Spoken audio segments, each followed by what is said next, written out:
Hi everybody, welcome back to my channel. If it's your first time here, my name's Peter. Okay, so what's today's video about? It's Saturday, so it's another relationship video. I'm not going to do these every Saturday, so we're going to do another relationship video today. I just wanted to address a couple of comments that were made. They weren't nasty comments, but basically I just want to reply to what those guys said because I've had them a few sort of similar comments. Somebody said to me that all the stories, the relationship stories, are a little bit negative, and I do apologise about that, but the problem is these relationships are not about normal Thai girls, they're bar girls, and they normally go in one direction. Unfortunately, a lot of the stories are negative. I just want to reiterate on one point. I've said this several times in several videos. I get people write to me and say things like, you know, you can't trust Thai girls and I'd never marry a Thai girl and all this sort of thing. Just to be really, really clear, my videos, most of my videos that I make, I'm talking about bar girls, not globally Thai girls. There's a big difference. I have friends who are married to Thais. I know Thai women, respectable, decent Thai women who I respect enormously, but I'm not talking about them. I'm talking about Thai bar girls. Now, that doesn't mean I'm going to be derogatory towards the Thai bar girls, because generally they're good fun, they're nice girls, but you know, they're in a business that unfortunately it kind of forces them to do things that are a little bit under the table. So, you know, let's not paint a picture of all Thai women. I'm talking about bar girls, and as I say, I don't want to be derogatory towards the bar girls. I mean, we'd all do the same if we were in their position, but hopefully you'll understand where I'm coming from a little bit better when I make these videos. Okay, so this story, talking of negativity, if you don't like negative videos, I would strongly suggest you switch off right now, because this is one of the worst stories I've ever come across between a Thai bar girl and a foreigner. And it's probably the worst, not one of the worst, it's probably the worst. So it's very negative. And when I initially read it, I thought it can't be true. But I've had, you know, various emails with the guy who sent it to me, and there's no reason why he should make it up. So I'll read it out to you. You make up your own minds, and I'll give you a little summary on my opinion on the story at the end. Okay, so here we go. And sorry I'm reading it again, guys, but it's 4 pages. I can't remember it all. I'll crack straight on with this now. This is a true account, a bit bizarre, about an ex-friend, an intelligent divorced man who has problems coping with being on his own, and about how he married a Thai lady who took over his life, his money, and controlled him. The background. All the names have been changed, by the way. My friend Rick, 50 time at the time, this was around 1998, recovering from a failed British marriage and a failed long-term relationship with a British woman, joined a British dating agency, but found the woman tended to be older, divorced, not attractive, and carried a lot of baggage. Apologies to any divorced English women watching this video. That's his words, not mine. Okay, right. I suggested he tried looking in Thailand, which he did, and joined a Thai dating agency in 2002. He was introduced to 2 attractive Thai ladies about 25 to 30 years younger than himself. First choice lady failed the engagement visa requirements for various reasons, so he chose second choice lady, Nok. Nok passed the engagement visa requirements, and my friend brought her with her 6-year-old daughter to the UK. After 6 weeks, he married her in the UK. All went well for a while, but Nok, being a young woman, liked going out to discos with her Thai girlfriends, which upset Rick and involved a few embarrassing scenes. On one occasion, when Nok did not come home on time one evening, Rick went to the disco and dragged her out in front of her friends. Massive loss of face all round. Things deteriorated further as Rick did not get on with Nok's daughter, eventually resulting in the marriage breakup after 4 years, dragging the situation through the courts at great cost. Right, the current situation. Shortly after the divorce from Nok, Rick, now 61, and myself went to Pattaya for a short holiday. During this holiday, Rick met a girl. Her name was Ping. 46 at the time. Ping spoke good English, but was very positive. After the first day, when Rick went out for a drink alone and did not return to the hotel bungalow. Sorry, I read that wrong, guys. It's she spoke good English, but she was very possessive. Okay, that makes more sense. That's why I was hesitating. So she was very possessive. After the first day, when Rick went out for a drink alone and did not return to the hotel bungalow room at the prearranged time, resulting in Ping chasing Rick down the street and throwing her shoe at him.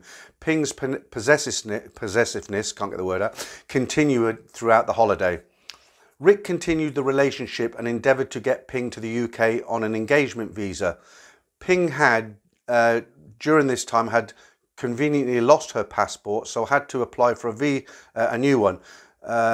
During the course of the application for a new passport and an engagement visa, the British Embassy discovered more about Ping's history.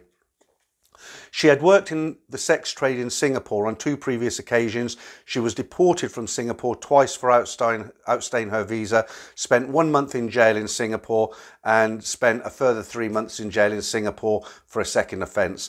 She told Rick she had 2 children, which turned out to be 6. The visa application failed due to Ping's dubious history, but as you know, these issues can be resolved by paying the right people the right money. Prior to coming to the UK, Ping allegedly caught dengue fever and had to spend a few days in hospital. Rick paid for her hospital treatment, paying the money directly to Ping. I questioned why Rick did not pay the hospital direct, but was told he trusted Ping and he did not know the address of the hospital. Prior to coming to the UK, Ping accused Rick of seeing other women and threatened not to come. I advised Rick, as he had already paid for the air ticket, that he might as well use the ticket as it was paid for, and if it didn't work out, he could send her back to Thailand. Ping arrived in the UK mid-summer 2006 and returned to Thailand after 6 months in accordance with her visa regulations just before Christmas. Ping then developed an illness and was rushed to hospital for an operation. Rick paid for the hospital treatment, paying the money directly to Ping. Again, I questioned why Rick did not pay the hospital directly, but he told me he did not know the name of the hospital. Rick went out to Thailand to visit Ping shortly after Christmas and asked Ping if he could see the appendix operation scar. Surprise, surprise, there was no scar. Ping told Rick that it was her sister who had the operation and the money was for her. Rick believed this. Ping returned to the UK to live with Rick, and over the next year there were several incidents from Ping's controlling behaviour resulting in Ping leaving Rick and flying back to Thailand on several occasions. Typical of these incidents were Ping demanded to fly business class when possible, not economy, as she considered herself special. Ping always had to sit next to Rick on flights and he was not allowed to look at the stewardesses but had to look straight ahead. Rick was not allowed to watch the news on TV if a female newsreader was presenting it. Rick was not allowed to watch TV programmes if a female was on it. Rick was a motoring enthusiast and had several motoring magazines around the house. Ping went through these magazines, ripping out pages showing a female, even a female advertising a laptop computer. Rick was not allowed to go to the petrol station by himself. Rick had to sit facing the wall in a restaurant so he would not see any females. Rick's family and friends, including his elderly mother, were ostracized, resulting in Rick's mother excluding her son from her will. On one occasion, Ping attacked Rick with a knife. The police were called, resulting in Ping spending the night in a police cell. On a further occasion, Ping attacked him again. The police were called, resulting in Ping spending the night in a local hotel. Later in the year, Rick and Ping returned to Thailand, where they had a Thai marriage. The same evening, Rick phoned me in the UK saying that Ping had left him because he looked at a female while getting out of a taxi. He did not know where she was or what to do. I advised him to lock his door, hide any knives that were hanging around in the house. Rick told me that Ping's 16-strong Thai family were incredibly good to him, meeting him at the airport, taking him for a meal and taking them all on a Thai family holiday. Rick subsequently brought 2 Thai houses in Ping's name, plus a pickup truck for the family, 2 motorbikes, 2 bicycles, 5 iPhones, plus spending money, allowance for Ping and money for Ping's Thai family. Rick got a job staying, he must have been quite wealthy then. Rick got a job staying in a flat with Ping. Ping escorted him to and from work, making sure he did not contact any women en route and made sure that there were no women in the lift taking him up to the floor of his office.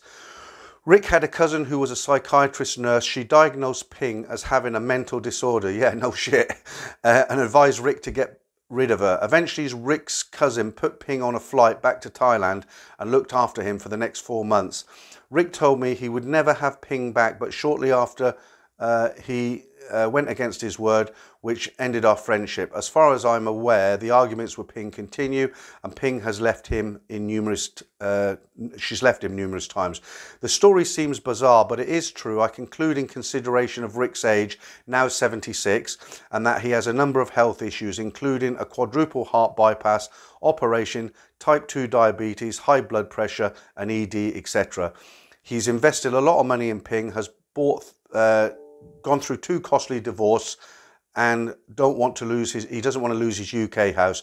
And although he is scared of Ping, he's more scared of being alone. And that's the story. Right, guys, I mean, that's terrible, isn't it? You've got to decide for yourself whether you think it's true, but there's no reason for the guy to make it up. The only thing I'd say on this story, other than it being the worst experience I've ever seen between a Thai bar girl and a foreigner, is the first time he was with her in Pattaya, when she threw the shoe at him for not coming home. Personally, I would have picked the shoe up, walked up to her and said, "You've dropped your shoe." I would have walked away from her, and that would have been it. That would have been the end of the story with me and her. But hey, we're all different, right? Okay, guys, that's it for this one. I'll be doing another video uploading another video on Wednesday. That'll be a news roundup. And as always, thanks for watching this one, and I'll see you on the Wednesday.